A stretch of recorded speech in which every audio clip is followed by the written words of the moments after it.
Audio Jungle. Audio Jungle.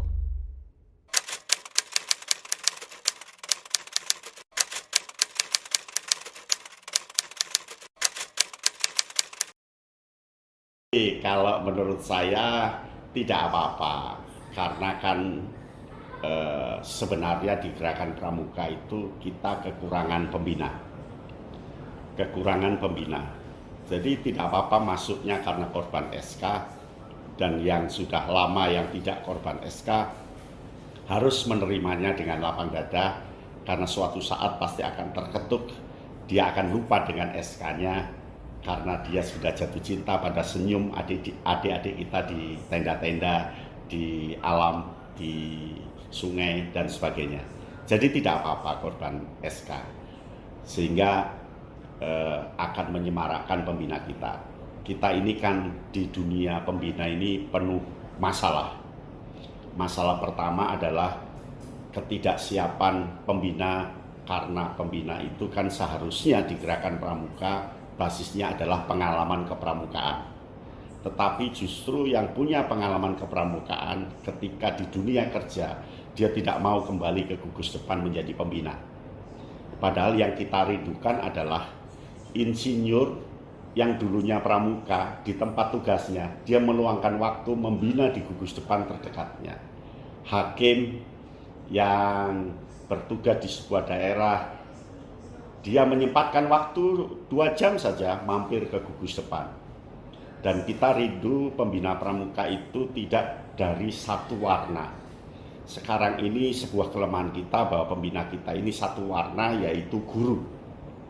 Padahal di Gerakan Pramuka itu, pembina itu karena basisnya adalah pengalaman kepramukaan, berarti pembina itu ada yang guru, ada yang tentara, ada yang pedagang, ada yang pengusaha, ada yang dokter, ada yang hakim, ada yang ibu rumah tangga, atau siapapun. Disitulah letak kelebihan Gerakan Pramuka kalau itu nanti terjadi. Nah, ketika ada guru yang korban SK, tabahlah, yakinlah bahwa SK itu jalan yang benar. Dan nggak usah menyesali dengan SK itu, karena yakinlah Gerakan Pramuka itu ladang investasi pengabdian kita, ladang investasi untuk mendulang berbagai pahala yang disiapkan oleh Allah Subhanahu wa Ta'ala.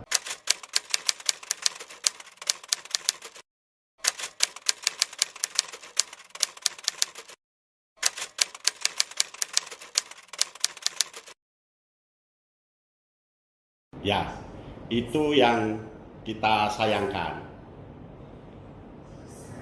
Dalam kepramukaan, subjeknya itu adalah pramuka.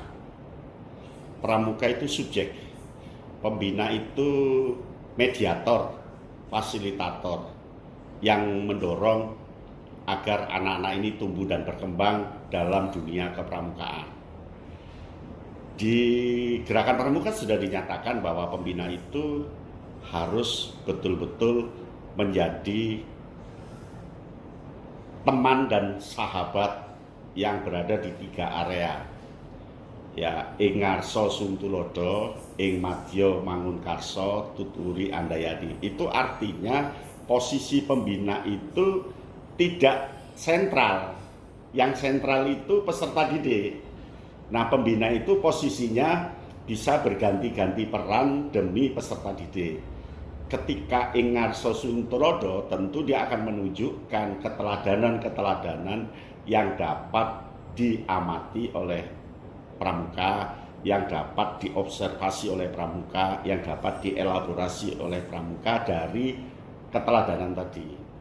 Ketika ing madya Mangunkarsa, sang pembina ini mendorong Gerakan Pramuka, mendorong para pramuka untuk menyemangati supaya tidak kena lelah ketika pramuka berlatih.